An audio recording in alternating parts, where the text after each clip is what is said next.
prayer by Deacon Michael McCormick, and then we're going to have the statement of purpose by our own brother Gerald Petit. So in that order, our event agenda will start.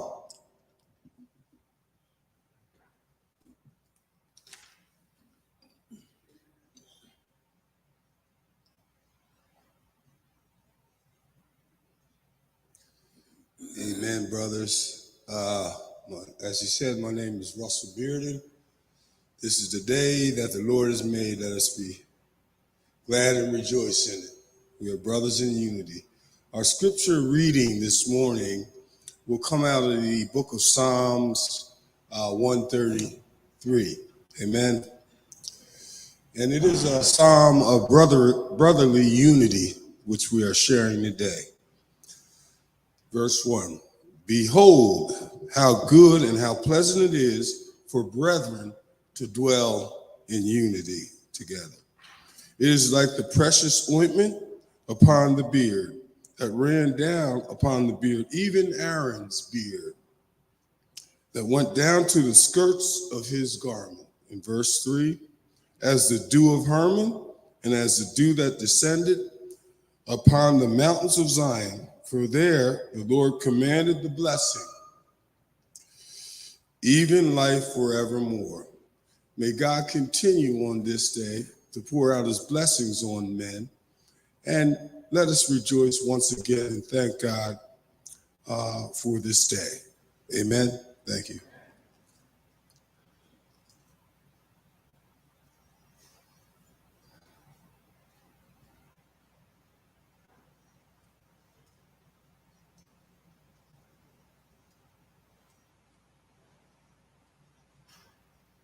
Good morning, everyone.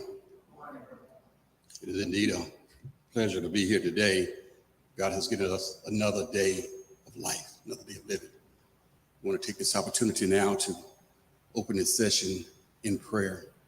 We ask that you bow your heads over your hearts as we go to God in prayer. Jehovah Rapha, the God who heals. We come this morning, Father God, to say thank you for your loving kindness that you showed to us last night as we slept and slumbered. We want to thank you for your grace and mercy this morning because we know it didn't have to be this way. So we are grateful, Father, and we're thankful for all you have done to us, for us up until this moment. Now, Father, we're here today to learn about health and taking care of our bodies. Paul reminds us that, do you not know that your body is the temple of God? So, Father, we want to oblige you. We want to obey you. We want to worship you, Father God, in just taking care of this physical body that you have given us. We thank you for the doctors and the nurses and the medical facilities and all the medicine that you have provided to help us keep this body healthy. Now, Lord, open our hearts and our minds that we may be receptive to the professional advice and information that we will get today. It is not by happenstance, Lord, that this is taking place. So we thank you and we are grateful. Bless and keep as only you can. In the precious name of your holy Son, Jesus Christ, we pray this prayer. Amen. Amen.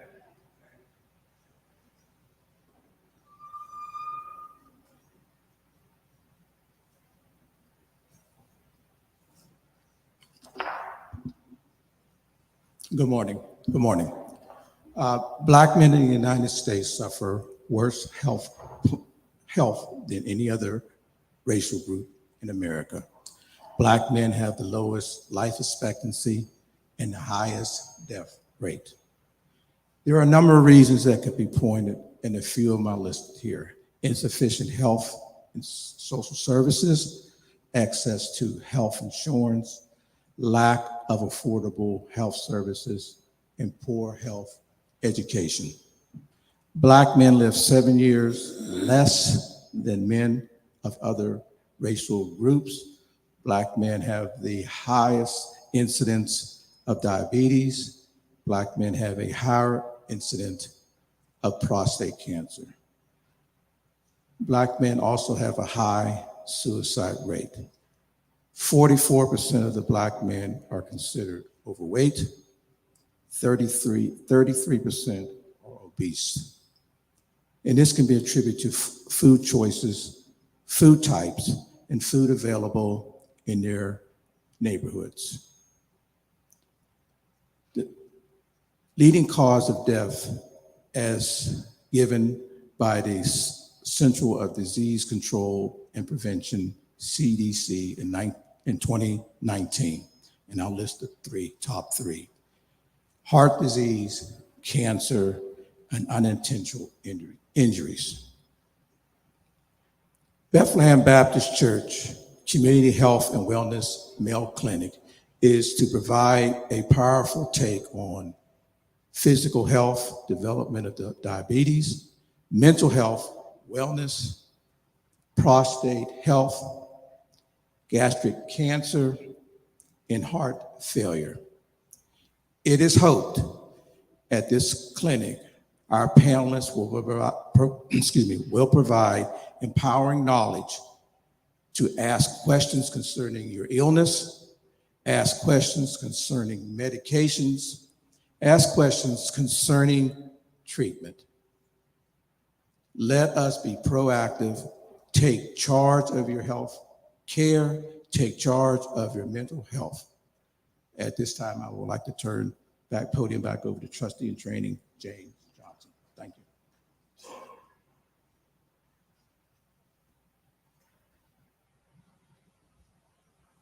Thank you, Brother Petit.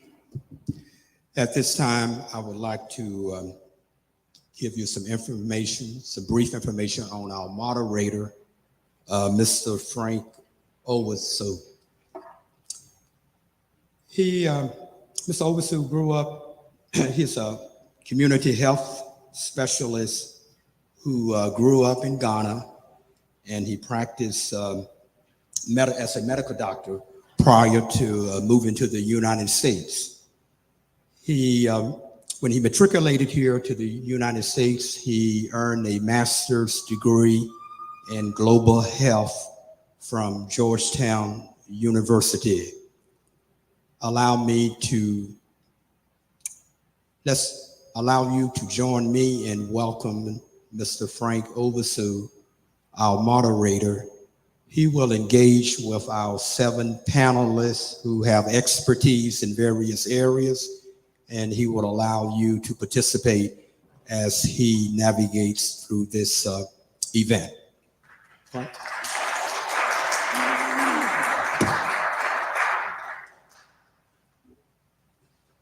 All right. Good morning. Thank you all for coming, and brother, thank you for your wonderful introduction.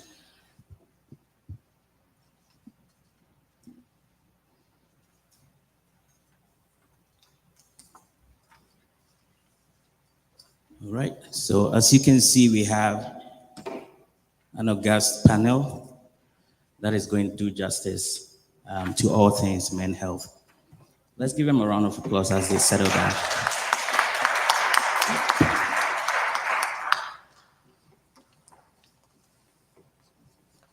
Okay, so I'm going to begin with some introductions. First on my list is Dr. R.T. Shelton. Dr. Shelton is a retired colonel of the U.S. Army. He's also a 21-year prostate cancer survivor and an advocate for prostate health. Okay. Dr. Shelton is an ambassador for the Prostate Health Education Network and serves as the regional coordinator for DC, Maryland, and Virginia. Welcome, Dr. Shelton. Okay. Next on my list is Dr. James A. Smith. Dr. Smith is the immediate past president of the North Carolina Minority Prostate Cancer Awareness Action Team. He has worked both as a health educator and a psychiatrist for 40 years. Welcome, Dr. Smith.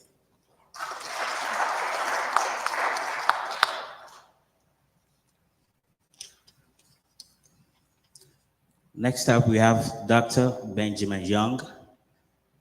He's originally from South Florida, and he is a gastroenterologist. Sorry, that's a mouthful. So Dr. Young has expertise in pancreatobiliary diseases, but also enjoys working generally on digestive tract disorders. His knowledge is going to be very helpful for us this morning. Welcome.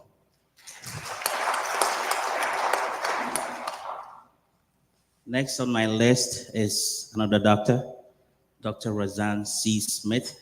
He's a cardiologist. He is affiliated with Inova Alexandra Hospital, Inova Fairfax Hospital, and Inova Mount Vernon Hospital. Welcome, Dr. Smith.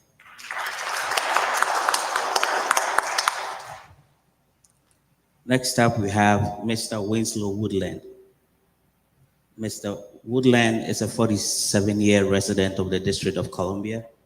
He attended DC public schools and graduated with an associate degree in nursing from the University of the District of Columbia in 1994. He has served as an adjunct clinical professor of psychiatric nursing for the for UDC, and he's the chair of the UDC Community College of Nursing's Community Advisory Committee. Let's welcome Mr. Woodland.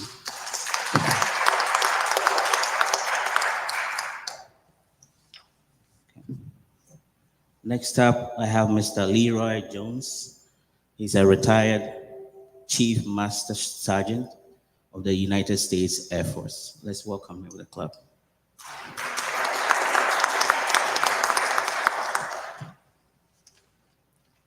And last but definitely not least, I have Mr. Gary Hart. Let's welcome him. So he is the lead instructor for HRT Health and Wellness,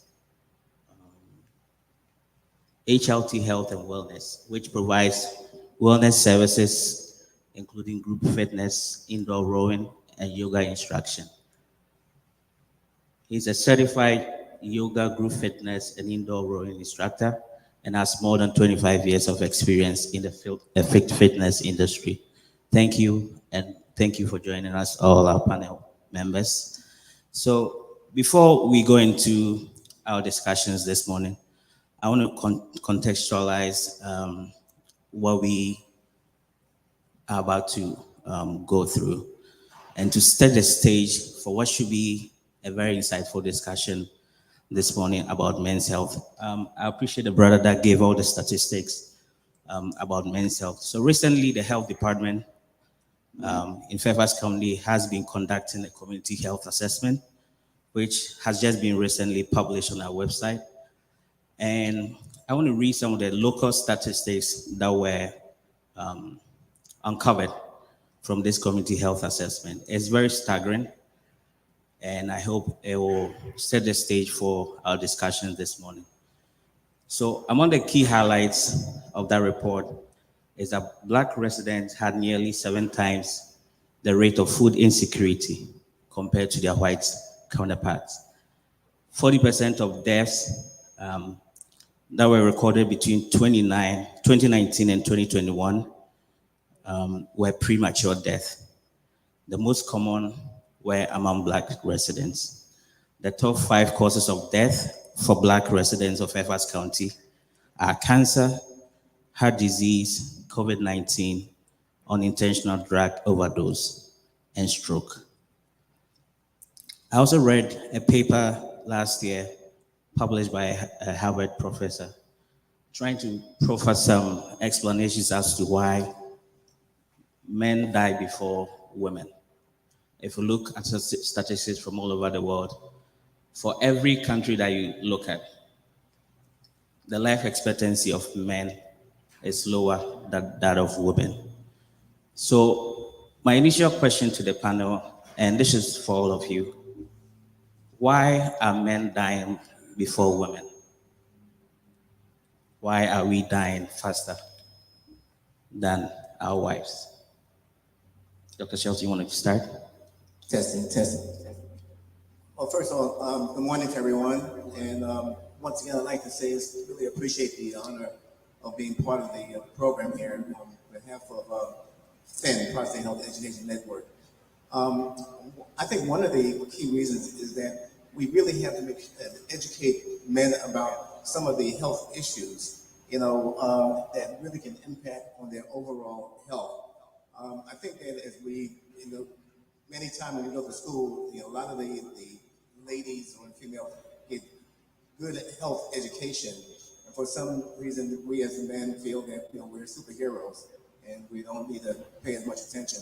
I think we just need to be more aggressive and take a lot of initiative and really taking care of the screening needs of our health, such as for the prostate. We talk about the GI, about getting colonoscopies, about getting prostate exams. So I think we just need to be more earnest and responsive for initiating the healthcare issues. We as men have a responsibility to take care of our families.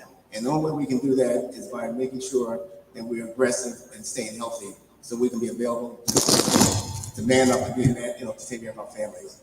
So we just got to take care of ourselves and take some initiative. All right. Anybody else wants to chime in? Yes. Hello. All right, you can hear me? So I think that one of the other issues is men are socialized to be strong. They're socialized to be aggressive, actually, using one of the words that was mentioned before. And I think that inherently with that, there is an issue with being vulnerable. And so I think that as a result of not being comfortable with being vulnerable, men are not vulnerable enough to admit when there's a problem, and they're not vulnerable enough to get the tests that are necessary. I see this all the time in my specialty as a gastroenterologist, because it's usually the wives who are dragging their husbands in, kicking and screaming, because it's just understood that if you're going to see a gastroenterologist, there's something going on with your lower parts. I realize there are children here. And I think that that's an issue for men as far as feeling comfortable and vulnerable to expose themselves to someone they don't know, to talk about something that's very important, but at the same time, something that's, I think, sort of inherently very uncomfortable. So I think we need to raise our men a different way, to be conscious of their health, to not just be, strong for their families, but to understand that in order to be able to do that, you have to take care of yourself. I think to some extent, it also kind of folds over into the idea of being a provider. Men, are sort of really connected with that idea of, being, providers for their families. And sometimes, unfortunately, that causes you to actually overlook yourself. But I think to echo the sentiments already, if you're not taking care of yourself, you can't take care of anybody else. So you need to be willing to do that, but we have to start having conversations like this. So thank you again for the opportunity to be here.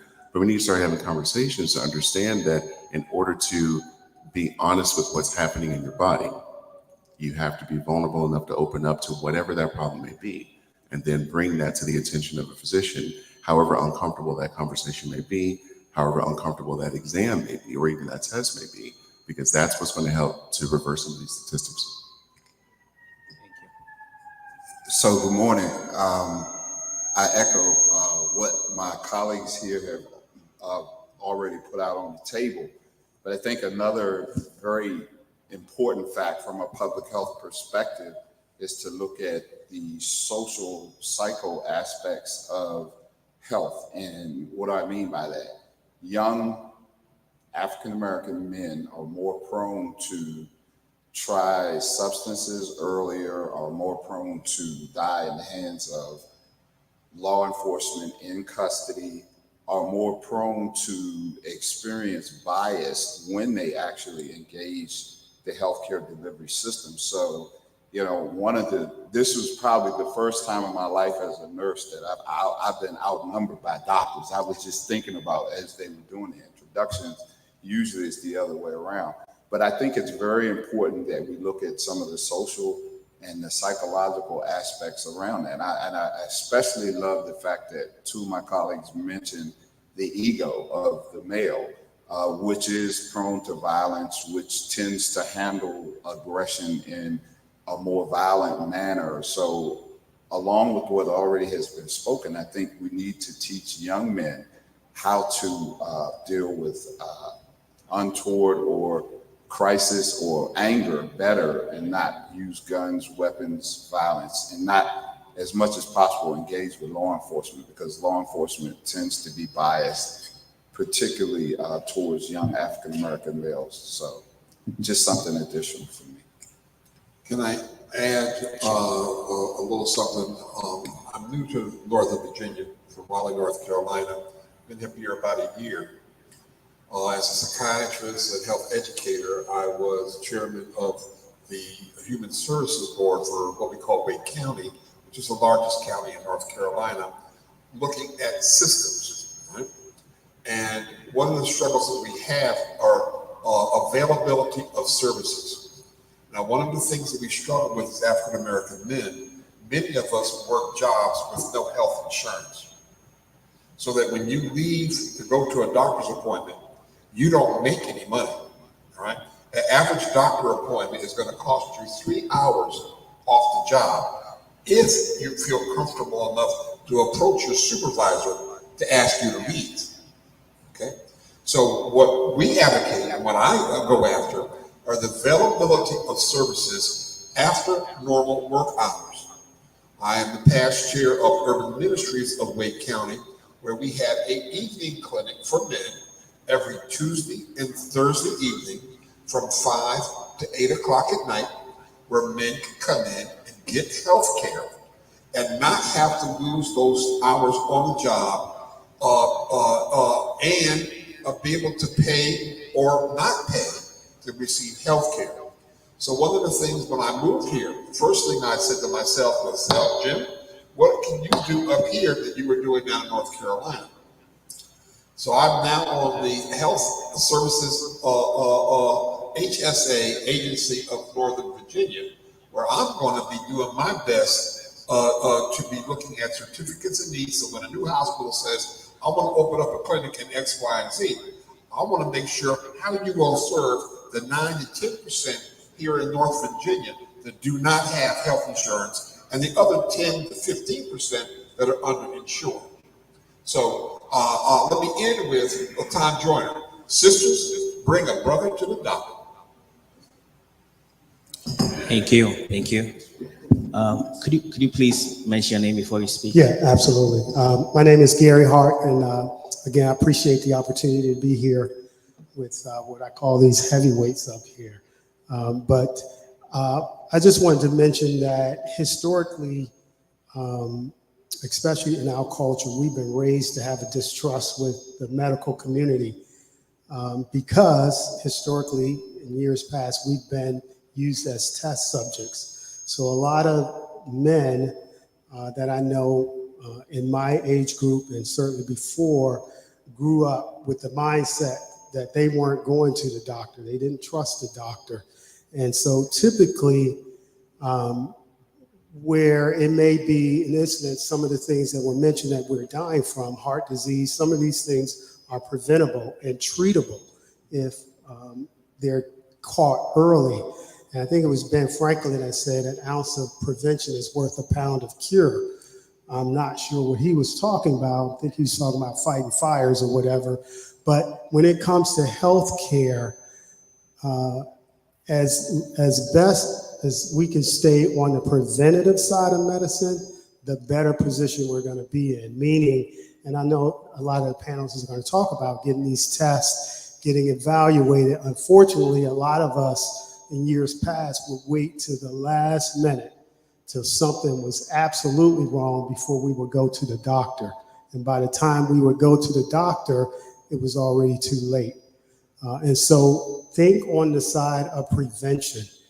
If I can get my annual checkups, if I can get these things done on an annual basis and catch some of these things before they get to the point where only medication, surgeries, or trying to find a cure gets to that point, we're in a lot better position. So hopefully we walk away from this setting understanding that in a lot of cases, if we do these routine checkups, these routine physicals, a lot of times we'll be in a lot better shape if we do that. Thank you. I'd just like to, piggyback on your statement about prevention. My name is Rasan Smith, interventional cardiologist. We have an office right down the road, right off Henson Farm. Been practicing in the area since 2011. And prevention is the key. My job is someone having a heart attack in the middle of the night. I'm the one they call. And this should not be the first time you see a cardiologist.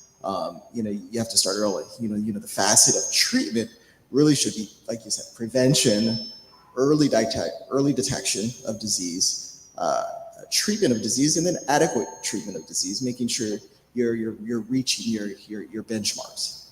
Cardiovascular disease, as everyone's mentioned, leading cause of death in the Western Hemisphere. So you look at the risk factors to lead to heart disease. Those are the things you need to control. Your hypertension, your high cholesterol, your diabetes, your smoking, and what you cannot escape is your family history. And then you also have to have some uncomfortable conversations about obesity and weight loss. So a lot of these are preventable if you start now. You start early. A lot of it is lifestyle modification, and once you're able to control those, you really have to do early detection. Seeing a physician on a routine basis, making sure you don't have hypertension, diabetes, high cholesterol. And then once you do see the physician, you just can't say, "Oh, I have hypertension and my blood pressure is always high." You need to set goals. You really do. Thank you very much. Do you have anything to add, sir? Yeah. Good morning. I'm Brother Leroy Jones, member here at Bethlehem, and I'm also a veteran. And I'm also, when I was a kid, I used to get in a lot of trouble. I used to run to my mom. I used to always ask her for help. But right now, I'm asking my mom for some help. I need to give some information out to the veterans and see if I can get it to you as easy, as simple as I can. If you know of any family members, neighbors, or friends who say they were veterans, and for some reason, they won't go to the doctor. You've seen them sick all the time in the neighborhood. We're asking you, I don't mind you turning them on to me and let me see if I can convince them to get help. And I'll tell you, the VA has really, really, really, really come a long ways and helping disabled veterans. And the first thing that a veteran says, "I don't have any money for medical." Well, they can find out if they are eligible. And I was really worried about a lot of information that I was toiling with on the internet with the VA. And I go to the VA practically every month for treatment. But let me tell you, there's hours and hours and hours of information about veterans' health. I mean, they treat practically 99.9% of all types of sicknesses. And what I really like about the VA doing those treatments, they also will send you out to a civilian hospital or civilian medical care that does not allow, that the VA may not have a specialist in, like a particular cardiologist or whatever. They will find a doctor for you to go quickly see. And that's another good thing I like about the VA. They just really, really take charge regardless of the bad words you might hear that the older VA will kill you. No, they won't. You kill yourself if you don't go and get treatment. And how do you get that treatment? And you want to let it be known there's a toll-free number. And I spoke with them and they said you can call them, and that's 1-800-827-1000. That's 1-800-827-1000. And any veteran, these veterans that you see on the street saying they are veterans and they're hungry, they don't look too healthy or anything, and something has to be wrong with them. Could be mental. The VA treats that. Physical, the whole 9 yards. It's just out there. It's just too much VA for veterans to just let it go by the wayside. So you want to know if they qualify. Get with them, see if they can get on their cell phones. A lot of these homeless vets, you see, have nice cell phones, but they don't look healthy. But if you can convince them to dial that toll-free number and ask questions, I can't answer all of the questions, but I can answer for me. The VA has been good for me, and I thank God for making it that way for me. Because if it wasn't for God, I don't think I could pay for all of the medical, dental, eyeglasses, and braces, the whole 9 yards. All of that's covered by the VA. And I don't mind if you try to contact me. I will lead them, or if you have a niece, a nephew that's going to become a veteran, also let him know, hey, the VA has a lot of good benefits out there. You know, and I'm a witness to it. I can show them. I don't want to smile all the time and show them my great dental work that I've gotten. Didn't cost me anything but just serving my country honorable. You know, there are some criteria there. You have to be honorably discharged. However, I'm finding out now that there are some bad conduct discharges that can be elevated to an honorable discharge. Just because you got one 30 years ago, 20 years ago, doesn't mean that you cannot bring that discharge up to a par.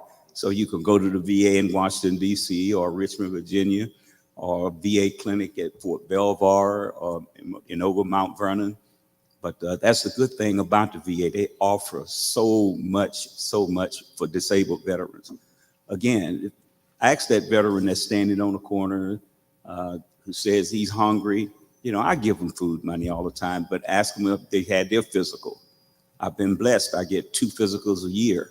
You know why? Because it's free. I really couldn't afford that if I did not have the VA benefits that I have. But I'll be over in the second and back area there, so I'm going to be sitting there if anybody have questions. But see, we have a lot of veterans in here. They already know about the VA and so forth. And I don't want to waste a lot of time talking about it, but there's hours and hours and hours of information that veterans can actually pass on to other veterans about getting help for their mental state, their physical state, the whole 9 yards. But I'll be in the back after this is over with, and we can talk a little bit more. All right. Thank you, Brother Jones. So I want us to get into specifics now. This is for you, Dr. Smith, Roseanne. So there's been a lot of talk about COVID-19 and the side effects of the vaccines with respect to young men and developing myocarditis after getting the vaccine. Is there any truth to this, or this is just a myth? Well, with COVID-19 vaccine, you can get, myocarditis. The incident is low, but you can get myocarditis from COVID-19 in and of itself. And that risk is high. I mean, the frequency of that is higher. Okay. Yeah, let me jump in here. Sure. Because that stuff that you just said really was put out by individuals that don't want minority groups to get care. I mean, it keeps you away. Look, when we look at COVID, we as African Americans, our death rate from COVID was ridiculous. We were essential workers working in these hospitals, bringing COVID home. Okay, our second jobs were working in our nursing homes, and we were bringing COVID to the nursing homes because Grandma and Grandpa weren't running the streets trying to get COVID. Because of our economic status, we were in those places, and that vaccine would make a difference for us. So don't take a snapshot of a moment and you hear about this cardiac impact. It is minuscule compared to the loss of life due to not having the vaccine. So please, don't fall for the yoke-a-doke. Thank you. During the pandemic, I think I've seen about 2 cases of myocarditis from COVID-19 vaccine. I've seen a lot of people die from COVID-19 of itself. So, all right. Before I forget, this is to remind folks that we have COVID-19 vaccines in the back. So if you need COVID-19 vaccines, we know they're safe and they help prevent us from getting the catastrophic effects from COVID-19. So please get it at the back if you need it. So talking about heart disease, the trends that we are seeing now compared to before COVID, is there any difference? Are they getting better or worse? Well, just as before, the COVID era, like you said, heart disease, leading cause of death. It's very similar to as before. But COVID did, you result in some heart disease, but okay, similar rates. Okay, wonderful. So on the list of the top causes of death was also stroke. What are some of the things that we can do as men to prevent ourselves from getting to that point of getting stroke? Mr. Woodland. So something that my brother on the end said that I kind of talked about with my wife before coming here was making sure that I didn't speak in a manner that was above a layperson's perspective. So when we talk about stroke, we're talking about a vascular event of the brain, where the brain is at some point denied oxygen. So your brain is not getting oxygen. And typically, as has been stated, the risk factors are high cholesterol, obesity, inactivity, smoking, and alcohol. Behavioral things. I heard one of the doctors state that prevention is the key. And I started thinking about lifestyles, and I started thinking about how when I was coming up, macaroni and cheese, pork chops, ribs, all of the things that I was raised on that were comforting to me. As I've gotten older, I'm told I can't have it anymore. So that's interesting on a number of ways, because we train ourselves to live a shorter lifespan when we smoke, when we drink, when we want to be grown and hang out and not rest.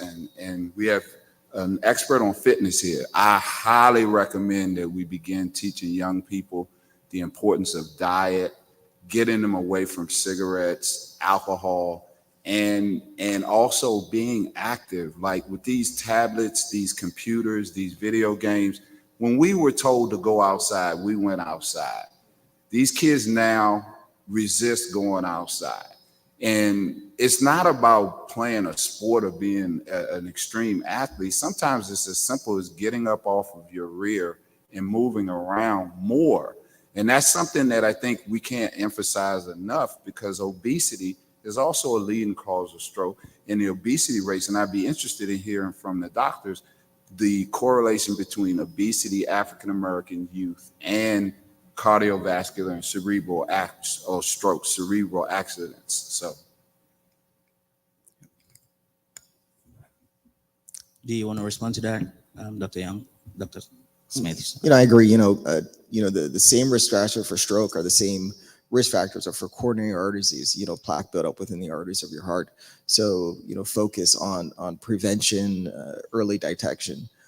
We have seen, rates of stroke, coronary artery disease in younger population, just because of obesity in and of itself.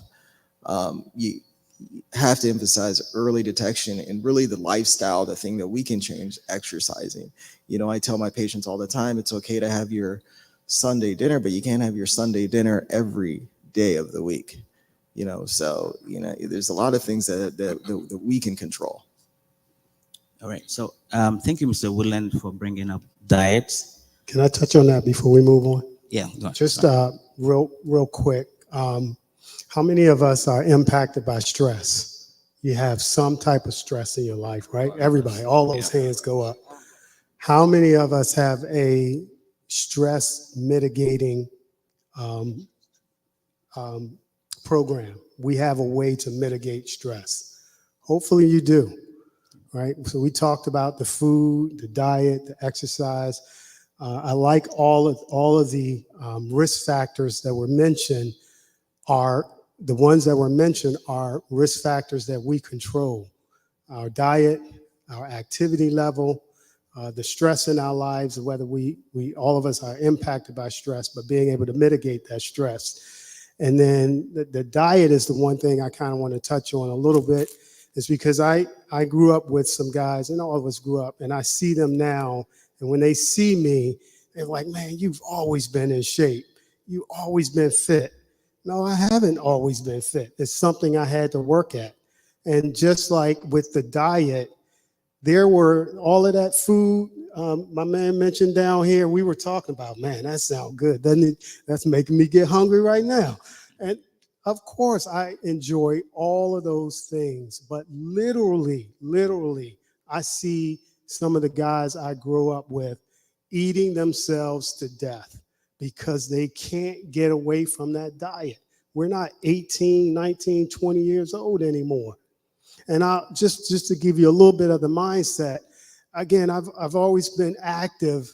And so I used to say, okay, I gave up this. The one thing I'm not going to give up is cereal. I'm going to eat whatever kind of cereal I want. And it's not going to be too bad. Frosted Flakes, Captain Crunch, all of that. All of you guys know what I'm talking about. Yeah. And not just a little bowl, and not just, you get a big old bowl, half a gallon of milk. And it would come after. I could eat cereal anytime. I could eat a full-course meal, like you mentioned, and follow it up with a big old bowl of cereal. But after a while, my goals became greater than where I was. And my goals were to be healthy. I have a cardiologist, I have a urologist, I have a gastroenterologist, but I just want to have a casual relationship with them. And what allows me to have a casual relationship with them is that I control the things that I can control. And so I got out of my head and I was like, look, this cereal may be just one thing, but all of the sugar, all of the excess calories that are coming with that is causing me to not be able to accomplish my goals because my weight started to change. And as we start to gain weight, there are issues that come along with that, especially for men. And so I had to make a decision. Do I want this cereal or do I want a more serious relationship with my cardiologist? And I did not. So I had to cut that from my diet. And I started watching what I ate a little more closer so I wouldn't get to the point where when I went to the doctor had to say, you need to stop doing this. I got myself to the position where I knew what I needed to do. And my goals of being healthy, fit, quality of having a quality of life were greater than where I was at that moment. And so I had to change some things. Let me also mention, you mentioned all those pictures. What about a urologist? Also, we talk about hypertension, but as you know, hypertension is a silent killer. How many of you have a blood pressure cuff at home that you can monitor your blood pressure? Okay. It's a silent killer. So how do you know that your blood pressure is not really where it should be? So what I'm saying is I think this is something we need to monitor your blood pressure. You know, we don't have the money to go to the doctor to be seen, to spend the $50, $100, you know, and we don't want to wait till we're sick to have somebody go and take the blood pressure. So I think that we got to find a way, and sometimes some of these stores have ways that you can go and take the blood pressure. And then if you find out your blood pressure is consistently high or high, then maybe we need to, at that point, to be worth it to see a healthcare provider. But it's a silent killer. We have to know what our blood pressure is. And sometimes I see my patients come in, they say, my doctor told me I have a little touch of hypertension. I said, there's not a little touch of hypertension. You can't be just a little bit of pregnant. You know, either you have hypertension and we got to be aggressive in treating it. So we got to take care of that. Can I just add one thing really quick? Yeah. As the fitness expert, and forgive me for not remembering names, I'm good with faces. The one thing I wanted to just say is fitness does not have a size or shape. And I say that because a lot of times people forget that Some of our family members were big people, so we're naturally going to be big people. So I just wanted to add that because sometimes we think that being fit means we look like this gentleman down here. It's not yet. No, well, all these guys actually, but the reason why I think that's important, we have to be careful when we talk about obesity, not to fat shame people and not to have people feel like if they're large by nature because their parents were large, that we mean, because some people can't help their size, but it's possible that you can be as healthy with the body that you have as you possibly can. And I think that's important. All right. And if I can just pick your brain, Dr. Young, on the issue of diet. If you spend any amount of time on social media, you will soon realize that there's this ongoing battle about food, what to eat, what not to eat, which diet option is best for our heart, for our body in general.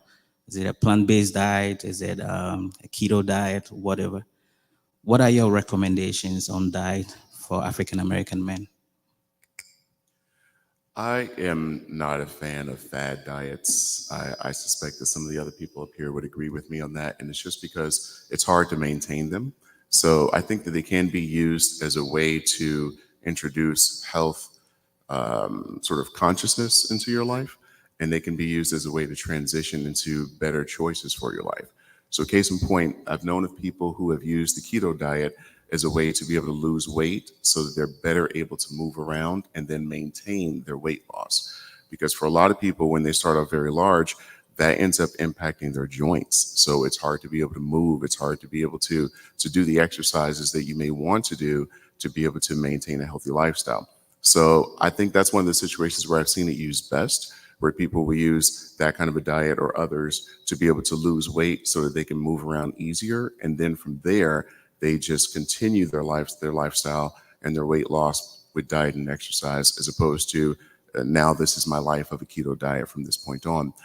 So again, in that sense, I tend not to recommend fad diets unless it's being used as a bridge to something else. In general, though, I think that's just to kind of combine some of the things that have been said here. It's about moderation. Life is short. So there are things that are meant to be enjoyed in life, but just not every single day, as one of my colleagues pointed out. So it's about balance. It's about making sure that you give yourself enough to be able to enjoy things, but that you prioritize your health and your wellness so that it goes hand in hand with some of the choices that you're making, as far as like what you're eating is more of a mainstay, punctuated every now and then with some of the other things that are meant to be enjoyed. And so that tends to be more so what I tell my patients is just to kind of, we kind of know what things we should be staying away from. We know what things we probably should be eating more of. That part's typically not difficult. The part that's difficult is actually doing that. And I think that what I find is that when people's mentality changes, then everything else goes along with it. So I've been in the room with patients, and I'm telling them, listen, let's talk about the ugly truth. I mean, you're concerned about your liver, you're concerned about whatever else it might be that you're seeing me for, but we need to address the elephant in the room, which is that you aren't losing weight. Then every time I talk to you about that, you come in 6 months later and you've gained weight. So you have to get to a point where your mentality matches the concern that your healthcare provider has, so that you're actually working to trying to lose weight. None of us are saying that it's easy. I could tell you that I've even joked with my patients. I'm like, listen, I'm sitting up here telling you you need to lose weight, and I need to lose some too. It's like, and a lot of doctors are in the same position. I think many patients have had that experience where your obese doctor is telling you you need to lose weight. So it seems completely hypocritical. But at the same time, it's really meant to kind of help you to understand this isn't an easy battle for anybody. And yet we still understand that it's a necessary conversation. And then sometimes I think we skip past the conversation because it's uncomfortable and we're doing our patients a disservice. So, your mentality has to match these goals of being able to be more healthy, to be able to maintain a longer, happier life.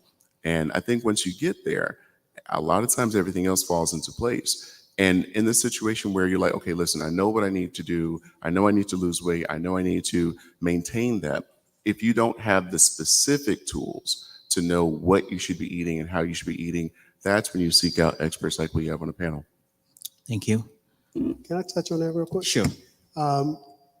So my background is law enforcement. I spent 31 years in law enforcement. I used to train police recruits.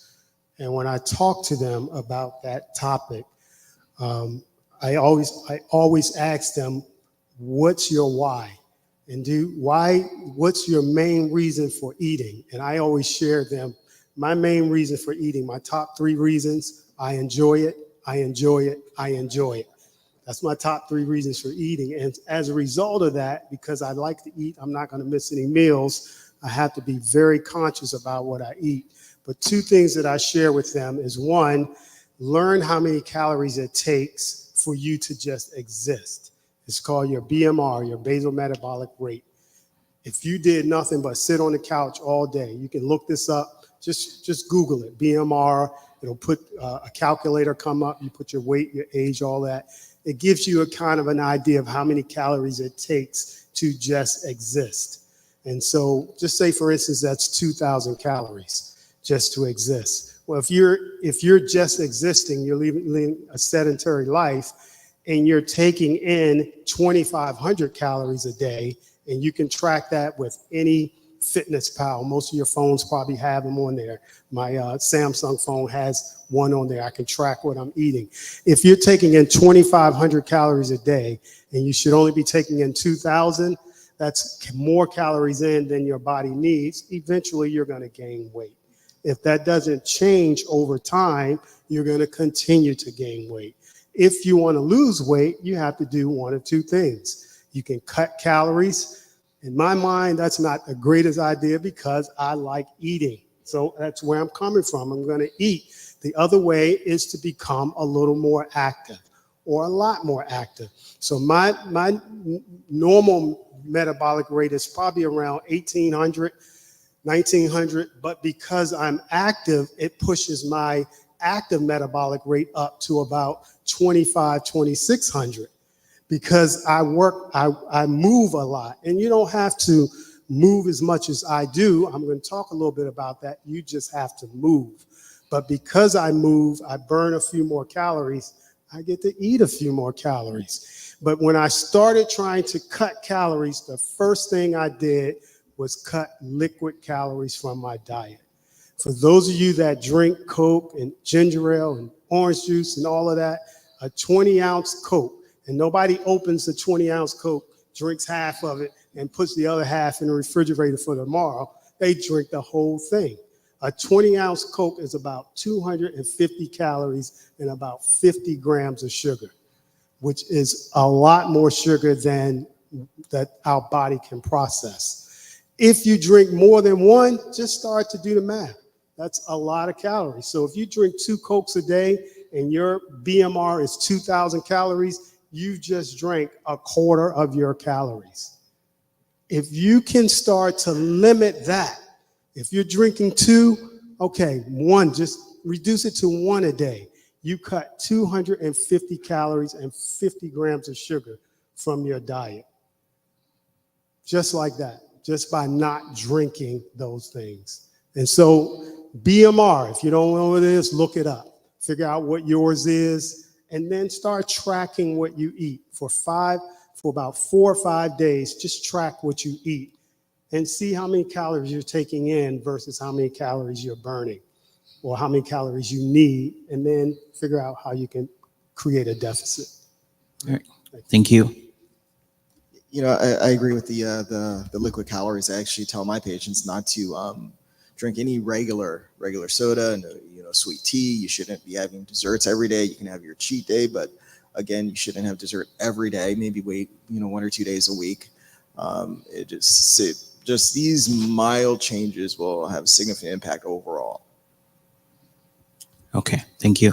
I'm sorry, one other thing that the gentleman said down here, as opposed to a fad diet, I love it. It's a lifestyle change. Wonderful. Yeah. Fad diets may be a bridge, like he said, but you're looking for a lifestyle change. Some small change that you can make that you can do for the rest of your life. And each year, each month, whatever. For me, it was each year I made another small change, till it became what I did. It was a lifestyle. Thank you. So I have two more questions for the panel before I open up to the audience for any questions. So let's talk about Black mental health. Recently, the Surgeon General declared that there's an epidemic of loneliness, and that was due in part to the COVID pandemic that we all suffered through. Tell me, why is it so hard for Black men to seek help for mental health? I'm all over this one. A little history first. We as African American men we suffer from PTSD, and we as African Americans suffer from PTSD when you look at what we went through with slavery, and it had this major impact on us, our family history, how we respond with each other, and folks like myself. I'm third generation out of slavery. The color of my skin is not a love story. Okay? The color of my skin is not a love story. All right? That's trauma. And what we struggle with is adverse childhood experiences that have an impact on us each and every day as an adult. All right? So one of the things that I did as a psychiatrist, I found Shaw University, they had a radio station. Because when I opened up my practice, I couldn't get a Black person to come through my door. I mean, they would run the other way. All right? And so I went on the radio station, and they were kind enough to give me an hour once a month. But I was thrilled to have that once a month. And then it moved to 3 hours, where I had the opportunity to educate all of us about the need to seek help. That seeking help is not a weakness. You can first start with your pastor and your church, okay? And then if the pastor does not feel they can, he or she cannot handle that, they can refer you to a social worker. Yeah, that doesn't mean when you need emotional support, it doesn't mean an automatic referral to the psychiatrist. Yeah? And so I just say to folks, be kind to yourself. Accept the fact that we all are going to have some adverse childhood experiences that we need to work out. And when we work those issues out, we find peace of mind. Now, COVID, unfortunately, did put us all together. And there's times we need to be apart. Right? I mean, we need our space. And what I put forth to everybody, during COVID, I had a deal with a radio station or TV station called the Mental Health Minute. And most of the time I'm talking about meditation, mindfulness, going off, even if it was just the bathroom, to spend a few minutes with your own thoughts, with some slowing your breath down, spending some time, but not going out and drinking, not going out and doing this and that and the other. But the reality, though, is we all can benefit, and thank God. Now I'm 46 years into this practice of psychiatry. Black folks show up in my office all the time now. And I'm so proud of y'all. But it is a struggle. So I love what the doctor just laid out.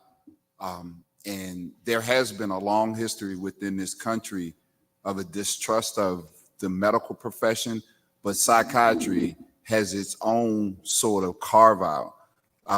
Recently read several articles on epigenetics, and epigenetics in general is that you are what you experience, and your DNA receives and gives messages based on trauma that you experience.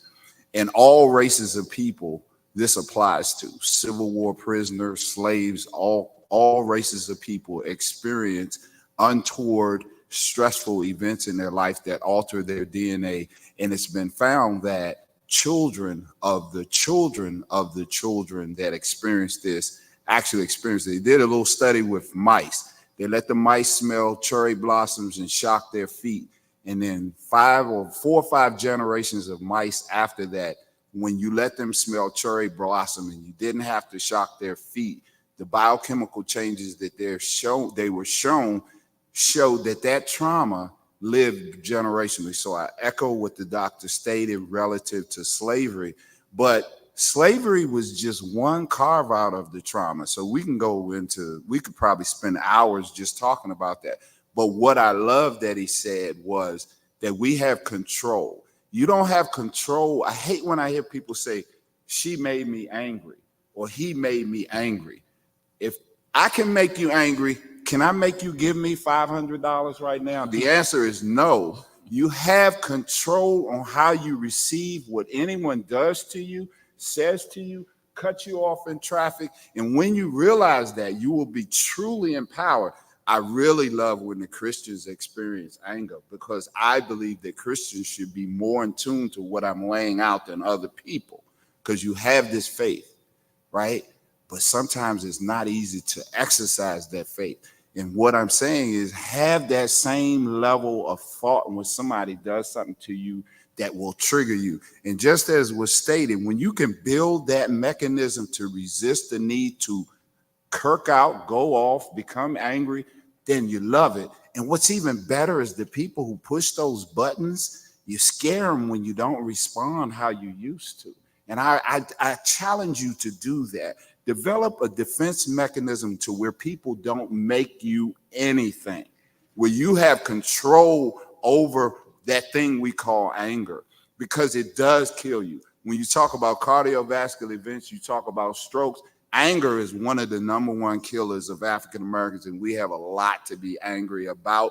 But until we recognize that, until we control that anger and use it for good, like the efforts that you see here, I believe they were birthed out of anger. Someone was smart enough to realize that we need to take that anger and twist it a little bit and reframe it and shape it and make it into something useful.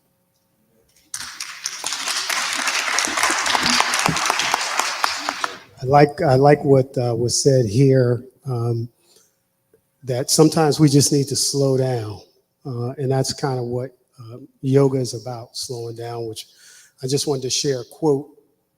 I share with these different quotes with my classes from time to time. And this one just reads, "A moment of patience can save you from a lifetime of regret.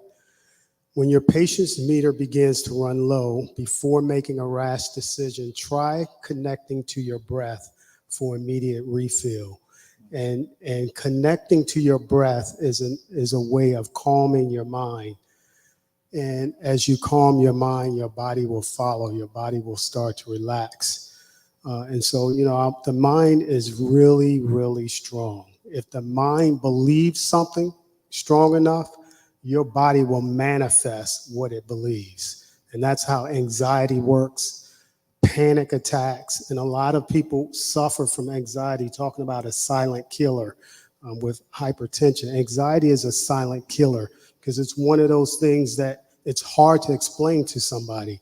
And it's hard to explain when you're having a panic attack what's happening.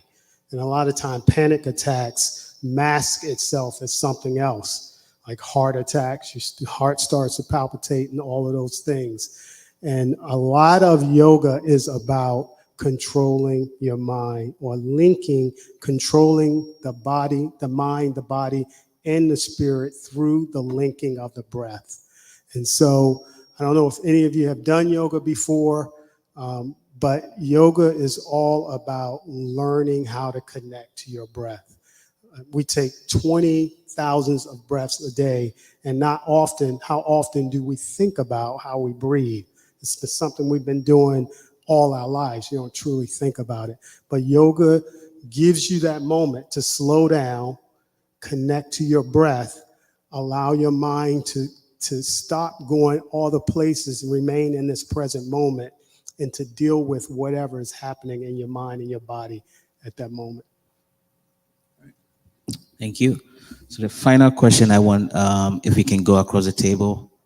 So there was this episode of The Daily, the New York Times podcast, that said there was an epidemic of a lack of male friendships. Like many men, once they get married, they start to lose that connections that they had with their friends before they got married. but women tend to keep that connection for as long as they can. So how can we help men build that social connectivity that will help improve our work-life balance and also help improve our mental health? If you can go across the table. So the first thing that I thought about was how many times when me and my guys, when I was young and even up until now, how we were okay with each other. We could talk about the game.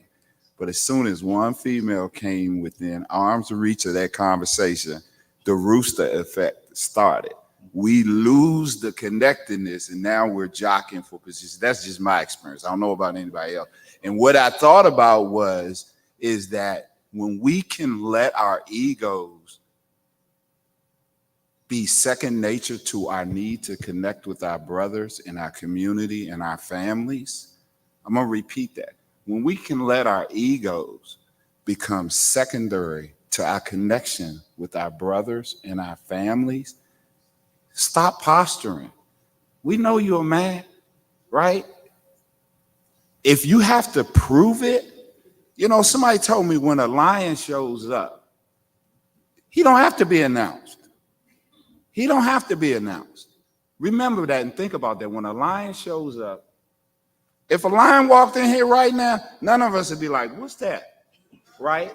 We would respond accordingly. And as a man, when you can develop your manhood to the point where you don't have to announce yourself, I think you'll be better for it and probably live a more peaceful existence. Yeah, I would have to echo that completely. And it kind of goes to the point that I mentioned when I first started with the vulnerability.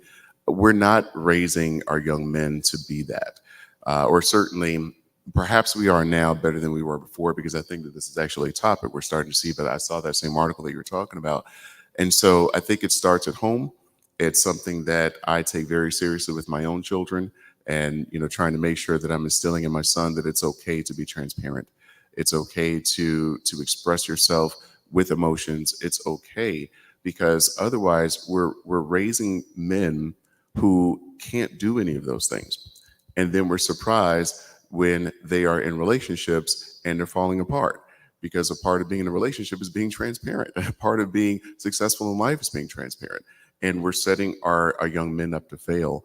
So I think that that's one of the things that's critically important, is just like you said, it's not that you are identified as a man because you're hard. You should be able to just walk into a room and everyone understands that's a man. And there are ways to do that, but I think that we actually have to learn how to do that, because many of us weren't taught that way. Many of us were not raised that way. And it goes back to PTSD that I also am very familiar with that study. I'm glad you brought that up. It really does pass down, not only in the way that we treat each other, not only in the way that we raise successive generations, but literally pass down through our DNA. And so I think it requires a good, again, transparent conversation with men, amongst men, to understand we've been through some stuff. Whether you realize it or not, you might be carrying the burden that your grandfather carried. And we need to start dealing with that, because otherwise we're never going to be able to move forward. So I think it really boils down to men being able to, like you said, just kind of shake off this bravado and this character that we have all been raised to have in order to be able to have real conversations, because men actually need men. I don't know how many men realize that, but men actually need men. It's the idea of iron sharpens iron. Like, well, you know, how can you become a better man unless you have an example from another man? And so I think that it's just a very simple concept that is actually very, very important. And yet we haven't been able to capitalize on that because we're still dealing with superficiality. So, you know, I want those kind of conversations to happen so that people can, you know, take down, again, all the bravado, all the fakeness in order to be able to just relate to one another. I think that actually makes a really big difference. This topic is very dear to my heart.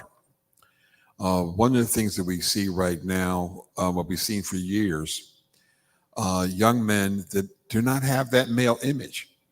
They do not know how to be with a male image. So I say to every young man, or say every young woman, or if you do not have a dad in your son's life, seek out organizations. I see the Sigmas, the Alphas, churches. Get these kids involved and with a mentor, because then they'll learn that ability to bond with a man and to feel that comfortableness. And so it really helps them then learn how to be a respectful man versus that man that comes in and out of a woman's life, and or multiple men that come out in and out of a woman's life, that they don't the role model is not what they need.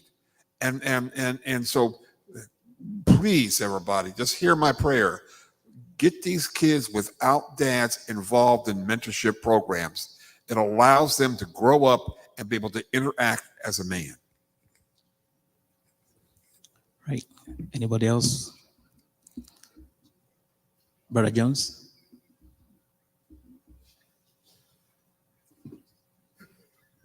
This is real quick. Back to the veterans. That's why I'm here. I'm not a doctor, but to talk about veterans. If you happen to know of any disabled veterans or veterans look like they have mental problems or they're homeless, you know, the VA have all kinds of programs for homeless veterans. There's no need to be homeless. There's a lot of money in the VA, millions and millions of dollars that will find homes for them, give them the free treatment that they need, mental health. 24 hours a day, they can call the crisis hotline. And I guarantee you, I know the VA. I mean, I know how they work. I've seen it work for some people. But just have to keep encouraging them. So if you see them out there on the streets, yeah, I buy food for them. You don't have to, but I do. But I'm partial to a veteran. I'm a 27-year vet, 27 years in the military. But I always like to say obstacles are what you see when you take your eye off the goal. And my goal is every time I see youngsters in the area, I try to invite them to Bethlehem. If they need a ride, I can give them a ride in any one of the cars that I drive. They may not have one, but I got to reach out, not just being a vet, but as a person. Right. Thank you. So we open it up to the audience now. If you have any question for our panel, now is the time. Before you open up, I just wanted to follow up on the questions about the vets. Dr. Smith and I, we have a table outside for prostate cancer, and we want to say that prostate cancer is one of the largest racial disparities that we have. This year, 299,000 men will be diagnosed with prostate cancer, and 35,250 will die. In regards to talking about the VA, I was with the VA staff, and I'm also the director for Veterans Health Council. And just to mention that any Vietnam veterans that may be in the audience that have developed prostate cancer and is exposed to Agent Orange, you can get free care for your prostate cancer at the VA. So I just wanted to mention that before you open it up to the audience. Thank you. Do you have any questions for our panel?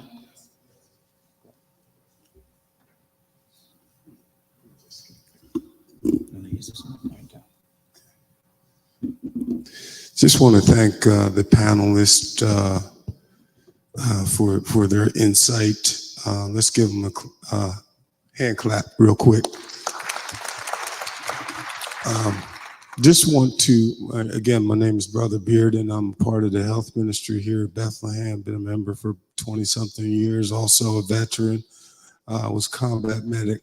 So I have a little insight to what everybody's saying here. But what I would ask the panel real briefly, if they would touch on, and you touched on it, but if you would touch on the mindset. We were raised in our generation for the first time after slavery and things to have a proactive mindset by our parents.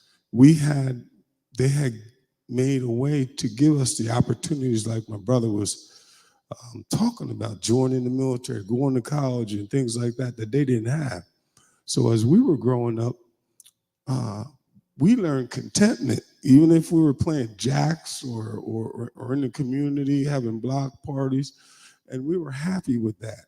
And that helped develop our mindset as we became adults to go out into this world with already a proactive mindset.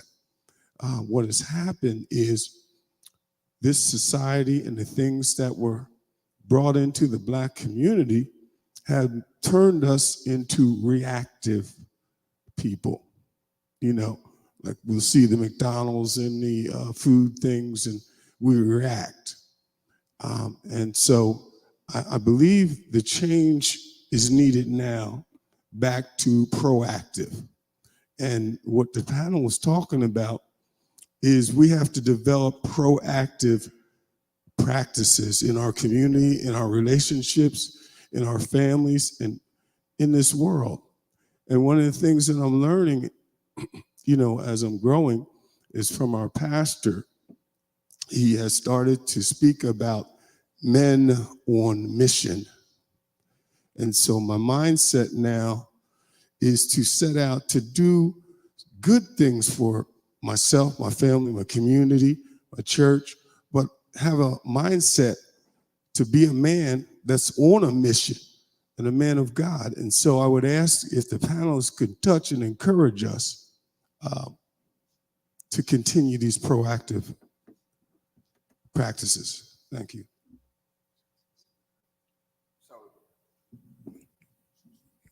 So one of the things that I try to share with young people in my life is, you know, the issue of race is so prevalent in the world and has always been prevalent in this country.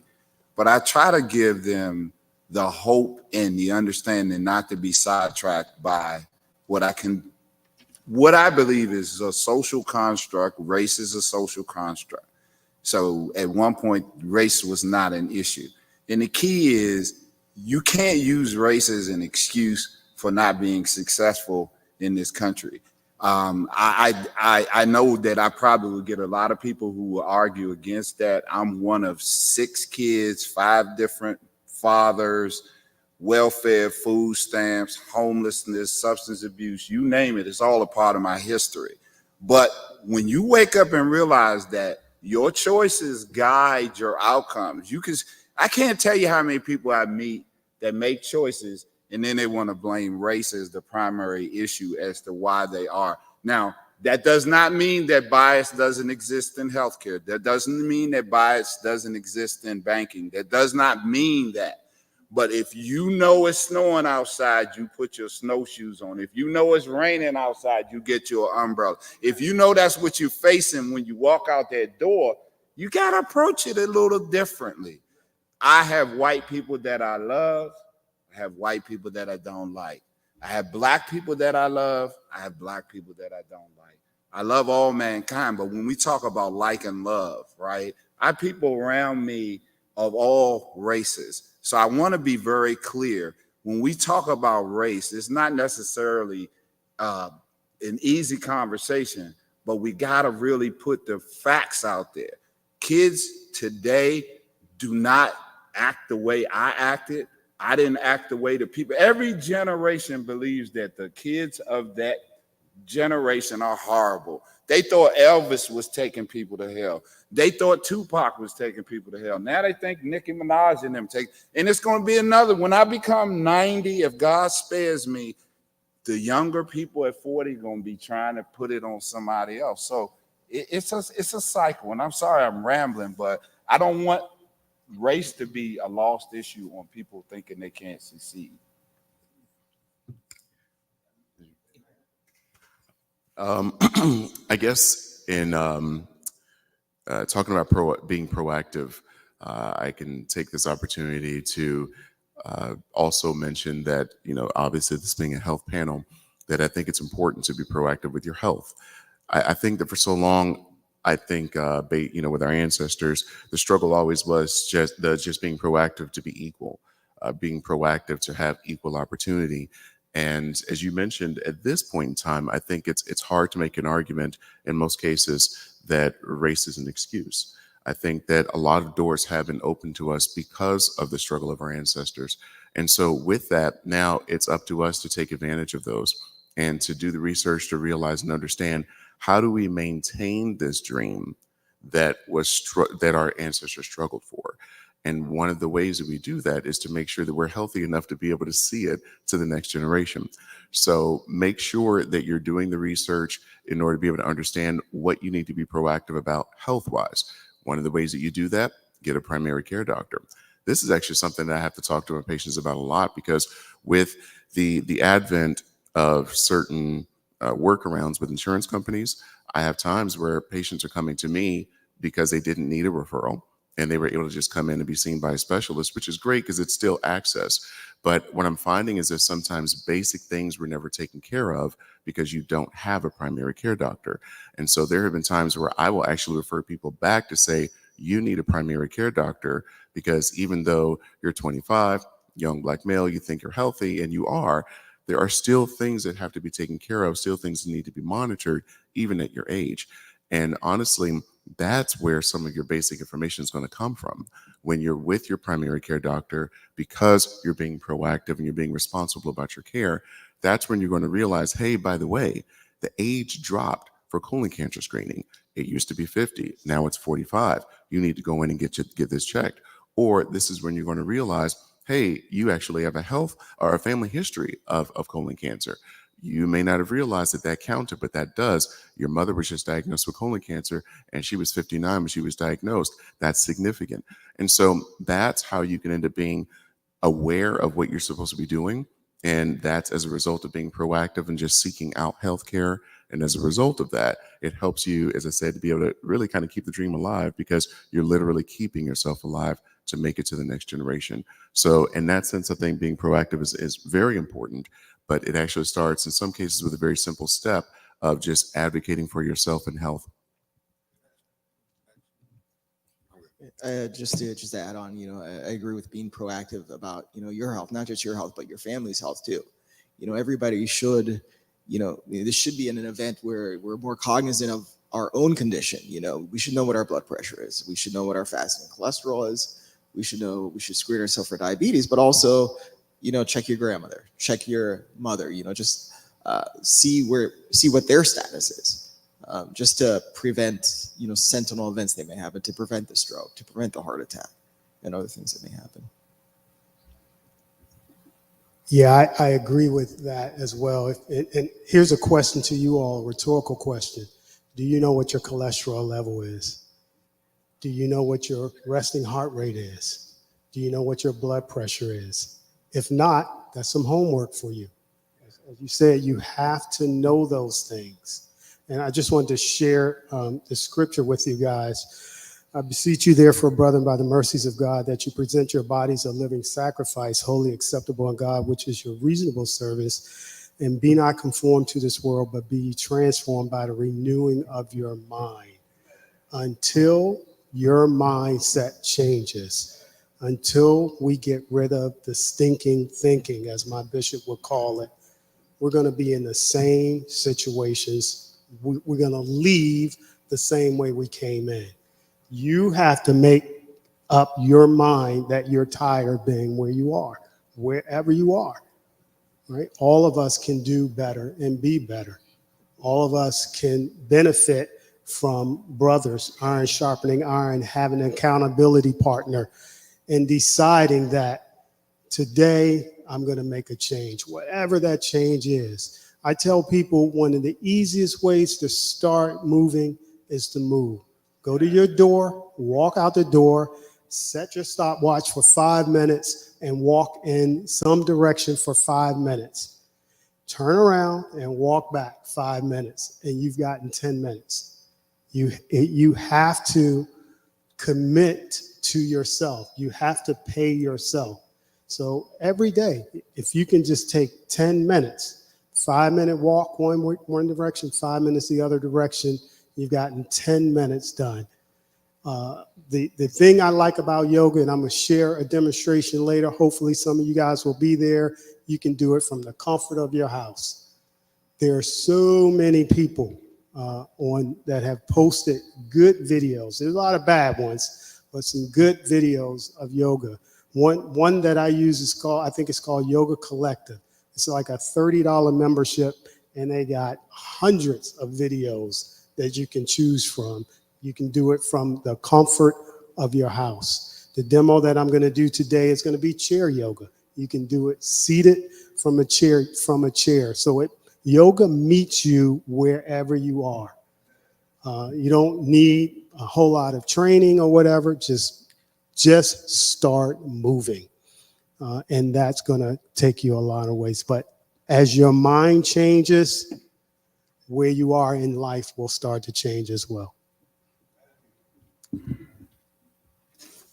Okay. So we have time for just one more question. Let me give it to the older gentleman. Yes. I'm talking real loud.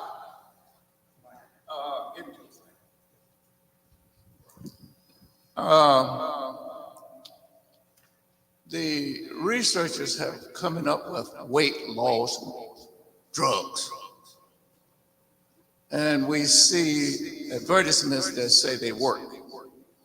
I have a neighbor who's diabetic, and he has told me taking that drug has caused him to lose weight as it helps him with his diabetes, A1C or A1C. So my question to the panel, those who are in that specialty, what is your thought on the use of being prescribed those drugs that help one to check their weight? Dr. Young? So there are lots of medications that are out right now that patients are using to lose weight. And I will say that on the whole, I think they are successful in being able to lose weight. So in that sense, there's obviously a benefit. Being fully transparent, it is my bias as a gastroenterologist that there are some issues with those medications too. And it's just because of how they work. On the whole, what the medications do is they slow down your digestive movement. And the purpose of that is by allowing you to feel full more quickly, you're less inclined to eat. And as a result of eating less, you lose weight. And with that comes diabetes control and other things. So it's successful in that regard.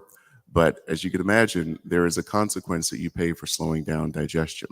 And if you end up experiencing that consequence, who might you be likely to see? So that's my bias. So I'm not going to say at all that the medications aren't worth it. I'm not going to say the medications don't come with benefits, because they clearly do. And I think that one of the things is really important to understand, because this is a conversation I have with the patients all the time. Side effects aren't guaranteed.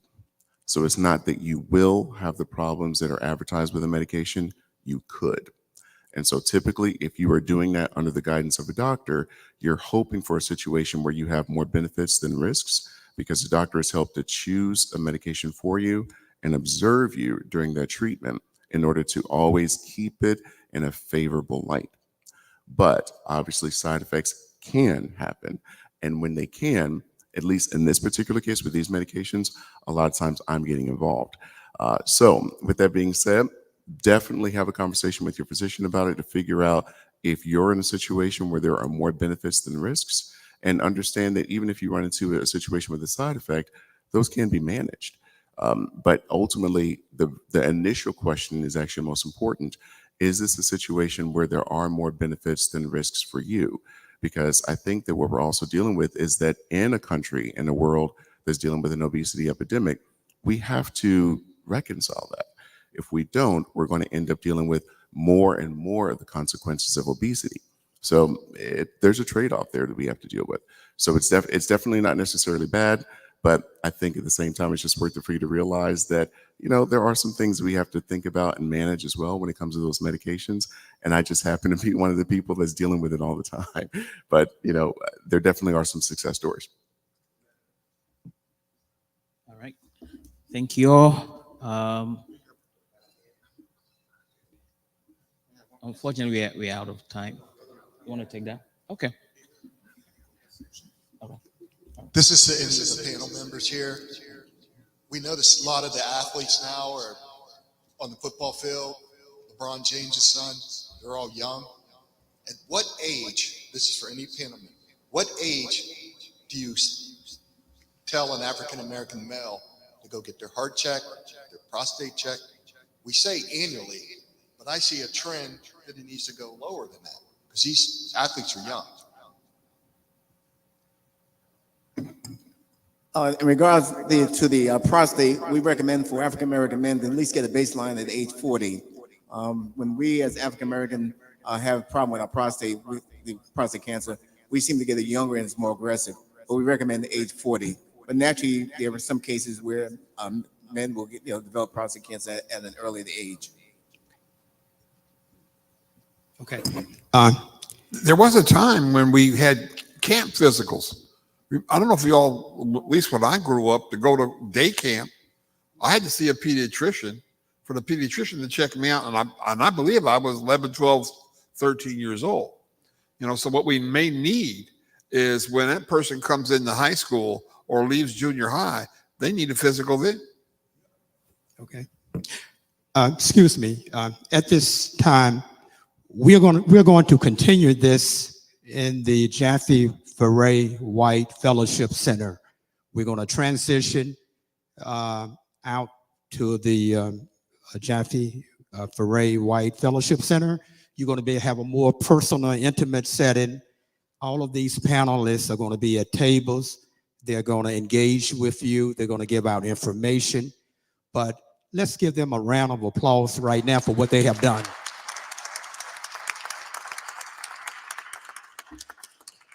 Just a few housekeeping rules. We do have restrooms outside of the Northex prior to the Fellowship Center. If you need to stop by, you have an opportunity to do that. We are going to continue. We have male screening. We have blood pressure screening. We also have COVID vaccinations. We thank you so much for coming out, and we're going to continue to engage, but on a more personal setting. Thank you.